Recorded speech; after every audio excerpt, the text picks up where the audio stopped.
ఎల్కతుర్తి ఎల్కతుర్తి సభ success credit ఎవరిది? కేటీఆర్దా, కవితకా, లేక వరంగల్ జిల్లా నేతలదా? ముమ్మర ఏర్పాట్లు చేసిన జిల్లా నాయకులు నిత్యం సమీక్షలు చేస్తూ జోష్ నింపిన కేటీఆర్, ఉమ్మడి జిల్లాలో కవిత వరుస పర్యటనలు. ఇదంతా కాకుండా ఈడ మొత్తం అగ్రనాయకులు అంటే అగ్రకులాలకు సంబంధించినటువంటి వ్యక్తులే కనబడతా ఉన్నారు ఇక్కడ. ఇదంతా చేసింది ఒక బీసీ బిడ్డ. వరంగల్ సభ సక్సెస్ కావడానికి, కేసీఆర్ యొక్క సభ సక్సెస్ కావడానికి ముఖ్యమైనటువంటి కారణం అక్కడ దాస్యం వినయ్ భాస్కర్, హన్మకొండ జిల్లా అధ్యక్షుడు దాస్యం వినయ్ భాస్కర్ నేతృత్వంలో ఆ సభ అంతా సక్సెస్ అయింది. కానీ ఆ సభకు ఎవరు అధ్యక్షత వహించిందంటే ఎర్రబెల్లి దయాకర్రావు. ఎర్రబెల్లి దయాకర్రావుకు సంబంధమే లేదు. ఆయన జిల్లా మహిబాద్కు వస్తుంది. ఆయన నియోజకవర్గం ఏమో పాలకుర్తి.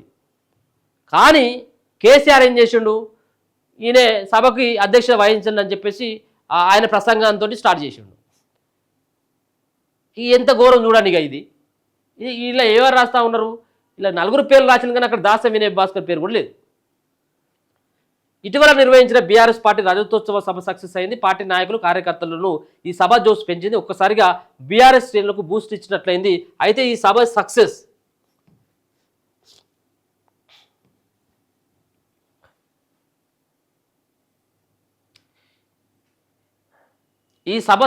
క్రెడిట్ ఎవరికి దక్కుతుంది అనేది ఇటు పార్టీతో పాటు రాజకీయ వర్గాల్లోనూ ఆసక్తికర చర్చ నడుస్తుంది. పార్టీ వర్కింగ్ ప్రెసిడెంట్ కేటీఆర్కు దక్కుతుందా, లేకుంటే కవితదా, లేక వరంగల్ జిల్లా పార్టీ నేతలదా అనేది హాట్ టాపిక్గా మారింది. పార్టీలో ఇదే జోరు కొనసాగాలంటే ఎవరికి కీలక పాత్ర ఇవ్వాలనే అంశం చుట్టూ ఈ చర్చ జరుగుతున్నది. బీఆర్ఎస్ పార్టీ ఆవిర్భావం నుంచి 25 ఏళ్లు పూర్తి చేసిన సందర్భంగా వరంగల్ జిల్లా ఎల్కతుర్తిలో ఇటీవల రజతోత్సవ సభ నిర్వహించారు. సభకు పెద్ద సంఖ్యలో జన సమీకరణ చేశారు. ఊహించని రీతిలో సభను సక్సెస్ చేశారు. అసెంబ్లీ, పార్లమెంట్ ఎన్నికల్లో వరుస ఓటములు, ఆ తర్వాత నల్గొండ పట్టభద్రులు ఎమ్మెల్సీ ఎన్నికల్లో ఓటమి, కరీంనగర్ పట్టభద్రులు ఉపాధ్యాయ ఎమ్మెల్సీ ఎన్నికల్లో పోటీకి దూరంగా ఉండడంతో పార్టీపై కొంత దుష్ప్రచారం సైతం జరిగింది. పార్టీ కేడర్లో ఒకంత నైరాశ్యం నిండింది. అలాంటి సమయంలో నిర్వహించిన రజతోత్సవ సభ సక్సెస్ కావడం పార్టీలో కొత్త జోషు నింపిందని రాజకీయ పరిశీలకులు చెబుతున్నారు. కేసీఆర్ సైతం కేంద్ర రాష్ట్ర ప్రభుత్వాలపై విమర్శలు చేసి ప్రజల సమస్యలపై చర్చకు దారితీయడం పార్టీ కేడర్ ఉత్సాహాన్ని నింపింది. అయితే ఈ సభ సక్సెస్ క్రెడిట్ ఎవరికి ఇవ్వాలనే దానిపై ప్రస్తుతం పార్టీలో చర్చ జరుగుతుంది. సభ అంత సక్సెస్ కావడానికి శ్రమించిన వారెవరు?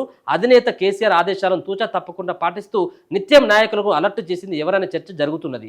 ఉమ్మడి వరంగల్ జిల్లా నేతలకు క్రెడిట్ ఇవ్వాలా, లేకుంటే కేటీఆర్ కవితలకు ఇవ్వాలనేది చర్చనీయ అంశమైంది. కష్టపడ్డ జిల్లా నేతలు, ఉమ్మడి వరంగల్ జిల్లాకు చెందిన ఎమ్మెల్సీ పోచంపల్లి శ్రీనివాసరెడ్డి, మాజీ మంత్రి ఎర్రబెల్లి దయాకర్రావు, మాజీ ఎమ్మెల్యే సుదర్శన్ రెడ్డితో పాటు అసలు ఆయన పేరే లేదు, ఎవరు దాస్యం బస్కి పోచంపల్లి శ్రీనివాసరెడ్డి కీలక భూమిక పోషించారనే ప్రచారం సాగుతున్నది. మాజీ మంత్రి ఎర్రబెల్లి దయాకర్రావు సభలో ప్రారంభ ఉపన్యాసం ఇచ్చి ఆకట్టుకున్నారు. ఈ విధంగా సభ సక్సెస్ కావడంలో నేతలంతా తమ వంతు కృషి చేశారు. అయితే సభను విజయవంతంగా నిర్వహించిన ఘనతను కేసీఆర్ ఎవరికి ఇస్తారు? ఎవరికి నువ్వు ఇచ్చిన ఇయ్యకపోయినా కానీ ఇస్తే ఎవరికి ఇస్తారు? బిడ్డకో లేకపోతే కొడుకో ఇస్తాడు. ఇంకా అంతకంటే ఇంకెవరికి ఇస్తాడు? ఇక వాళ్ళే కదా, వాళ్ళకే కదా ఇచ్చేది.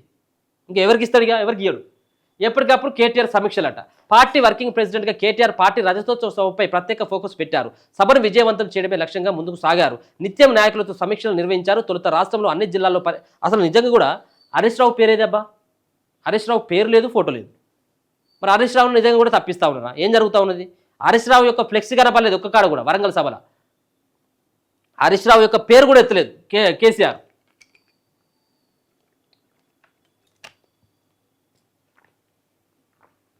పేరు కూడా ఎత్తలేదు. ఇస్తే బిడ్డ కన్నా, కొడుకు కన్నా, లేకపోతే ఉంటే ఎర్రబెల్లి దయాకర్రావు కన్నా. ఇక తన వంతు కృషి చేసిన కవిత, ఎమ్మెల్సీ కవిత సైతం సభకు సక్సెస్ చేయడానికి తమ వంతు కృషి చేశారు. ఉమ్మడి నిజామాబాద్, ఖమ్మం, ఆదిలాబాద్, కరీంనగర్ జిల్లాల పర్యటనలు చేశారు. నియోజకవర్గాల్లో సలహా సమావేశాలు నిర్వహించారు. రాష్ట్ర ప్రభుత్వ వైఫల్యంపై విమర్శలు గుప్పించి పార్టీ కేడర్లో జోష్ నింపారు. కార్యకర్తలకు, నేతలకు తను అండగా ఉంటారని, ఏ కష్టం వచ్చినా సంప్రదించవచ్చని భరోసా ఇచ్చారు. నీకే భరోసా లేదు, నువ్వు ఇంకోలో భరోసా ఇచ్చేటట్టున్నావు. కానీ ఇప్పుడు నిన్ను నమ్మి కూడా వచ్చిన తల్లి ఇప్పుడు మహిళలంతా నమ్మే పరిస్థితిలో ఉన్నారా? ఇప్పుడు నిన్ను ఇంకా మర్చిపోలే, పాత వాసన ఇంకా వస్తూనే ఉన్నది. అది ఇంకా నిన్ను మర్చిపోయినలు మళ్ళీ జనాలందరూ కూడా నిన్ను ఆశీర్వదిస్తూ ఉన్నారు, నిన్ను ఆహ్వానిస్తూ ఉన్నారు అంటే నువ్వు చాలా తప్పు చేసింది దానివే. ఒక పక్క నిన్ను ఇంకా ఆ మూలాలు ఇంకా మర్చిపోతలేరు జనాలంతా కూడా. సో ఏదేమైనప్పుడు కూడా కేసీఆర్ సభ సక్సెస్ అయితే దాంట్లో దాస్యం వినయ్ భాస్కర్ యొక్క పాత్ర చాలా కీలకం. ఇది 100% ఇదే. కానీ ఎర్రబెల్లి దయాకర్రావా ఇంకోరా అనేది అదంతా కూడా అవుతుంది.